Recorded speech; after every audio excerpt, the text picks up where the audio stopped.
Hey there. Today we're going to learn how to make a couple of tiled backgrounds from the Piskel integrated within gDevelop as well as the external browser-based application.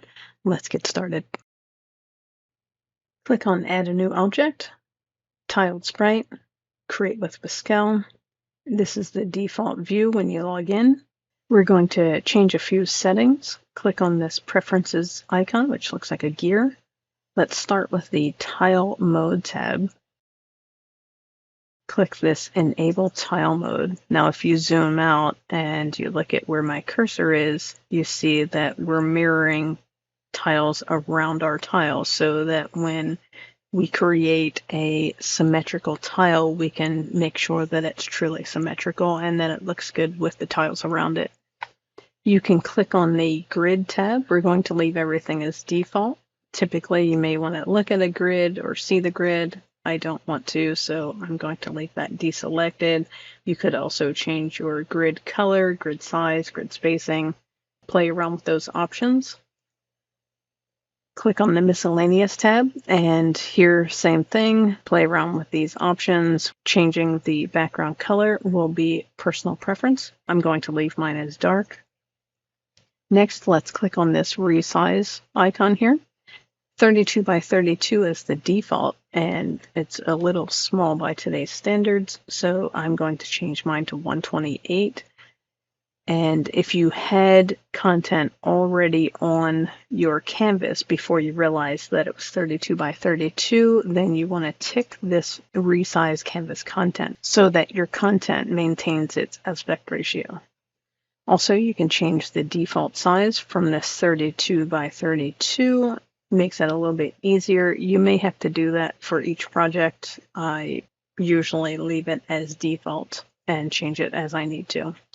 Click on that resize icon. And now let's go ahead and zoom out, and we're going to begin making a symmetrical tile. Let's go ahead and pick a color that works for you. I want a light blue and a dark blue. Use the swap color. And I want to start with this color and then come back in and choose something brighter, darker that will work with that first color.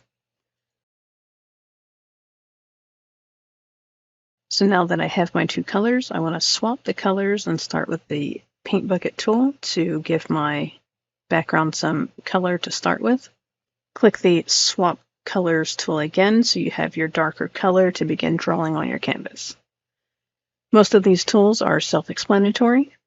You've got the pen tool, the vertical mirror tool. That one's kind of neat. If you're trying to make something that is neat and symmetrical, then you can easily do that because it's mirroring the second side for you. So not wanting any of that, I'm going to clear my canvas. And I will have to use the paint bucket tool again, because I cleared my canvas, but I didn't use Control-Z because that will break the resizing that we just did. If you did use Control-Z, you may have to go back in and resize your tile. Now I know for certain that I'm using a 128 by 128 tile because I can see it down here. If you're using a 32 by 32, just go back into the resize and then make sure it's 128 and click this resize button. That was the vertical mirror tool. We already know about the paint bucket tool. I like this stroke tool here. The stroke tool is neat because we can get a straight line, which is ideal for certain patterns. So if we notice to the right of where we saw the 128 tile size, we see some additional numbers, and that is my vertical and horizontal placement within the tile. If I go left to right, that is the number on the left side. If I go up and down, that is the number on the right. Let's go ahead and start making a symmetrical pattern now. So I want 0.64. Once I'm at 0.64, hold the Shift key, press the left mouse button, and let's go ahead and draw our line diagonal. You can zoom in so you can see a little better because the tile is relatively big, but again, use the numbers on the side. So now I'm at the 127.64. Hold the shift and draw that line up vertically. Same thing over here. I want the 0.64. I want the 127.64. Hold shift and draw that down. Now we can see that we have a nice diamond pattern. Let's go ahead and use the bucket tool and fill in the edges. And that's going to give us a pretty neat diamond pattern. Go up here to the drop-down. Let's click New, and we're going to rename our tile image as Tile Diamond. And on the back side, I'm going to put 128 because that helps me remember the tile size. It's personal preference with the naming convention. For now, click Save. And you can see that our tile comes in. And we want to change the default width and height to 128 to match our tile size. We can also rename this as Tile Diamond. And again, 128, personal preference. And let's go ahead and hit apply on that. Drag our tile into the scene. Click the corner to stretch it across, and then click preview to see that pattern. That looks pretty neat for our background. You're not restricted to Piskel within gDevelop. If something's not working, or if you wanted to save your sprites outside of your project, you could always use the Piskel app online. I'll include a link to this in the description below. So on the website, this is what it looks like when you first open the page. Click here on Create Sprite, and you see a very familiar screen.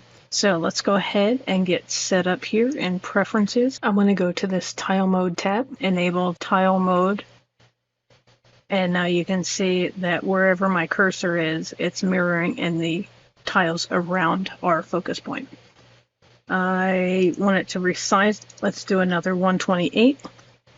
And we don't have anything on the canvas, so ignore that right now. But again, if you start it working and then you remember to resize, just go back and tick this option here. For now, I'm going to click resize. I'm going to scroll out. I'm going to do, let's do a green color this time. So I want like a light green-ish, like that. And then I'm going to use the swap colors. And let's start with that one and come back in to choose a darker color. Something like that. So first things first, let's go ahead and bucket fill that background and then swap those colors again. And we'll do a different pattern this time because our tile is 128 by 128. And you can see that in the bottom right, we want to start at the 64, and you do need to be slightly inside to see those numbers. So this time we're going to go across the top, and I just happened to put the mouse in the right spot. It's on 64.0.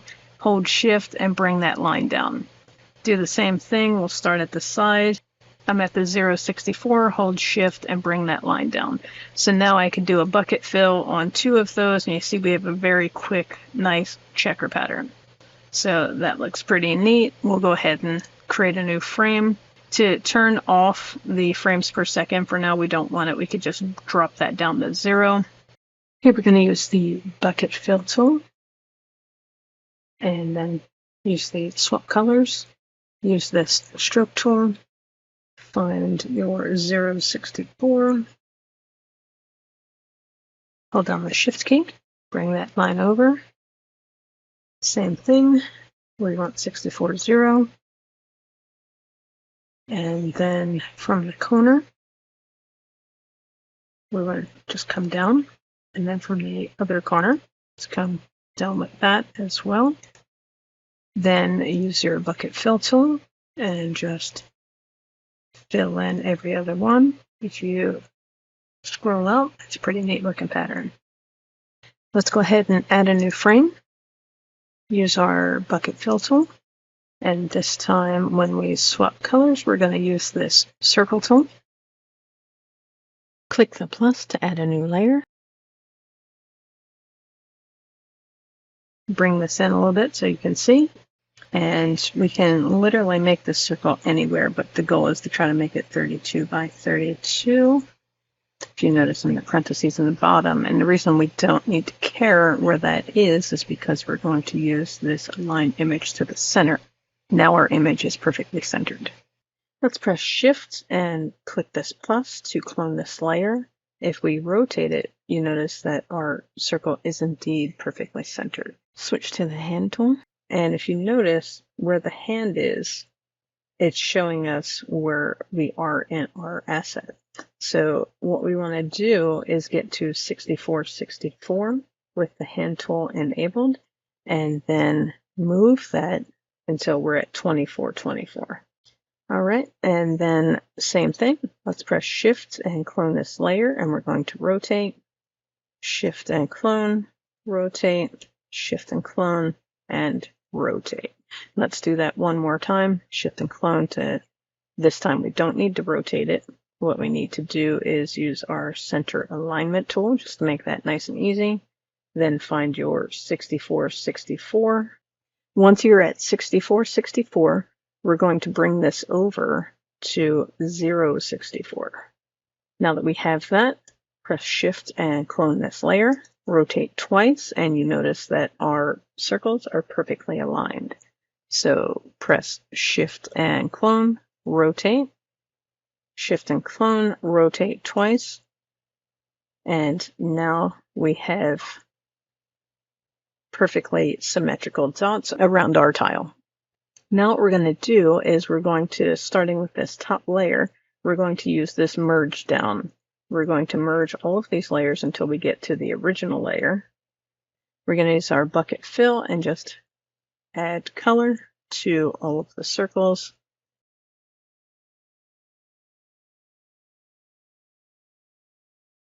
And then zoom out, and you see we have a nice polka dot pattern. Now that you have a few backgrounds, let's say that you want to export these so that you can import them into your project or upload them to a open source site where you can share them with the community. We're going to come over here to the export icon, and you could download it as a GIF or a PNG. If you wanted just one frame, you would use this one down here. But because we want all of them, we're just going to download it as a zip, change the prefix to tile, and we're going to call it background, and then 128, just because that helps us remember what size it is. And then you would download this zip. Next, you would navigate to that directory. You would just right-click, extract all. Then you can go into your images and bring those into your project. Let's say it's gDevelop. You would just import as any other asset.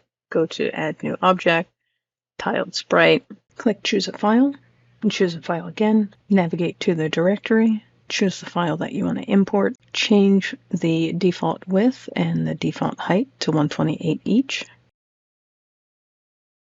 Click Apply on that. Drag the new background into your project. Then resize it to cover the surface. Click Preview, and you see that you have a very nice, very symmetrical polka dot background for your project. I hope this helps you, and we'll see you next time.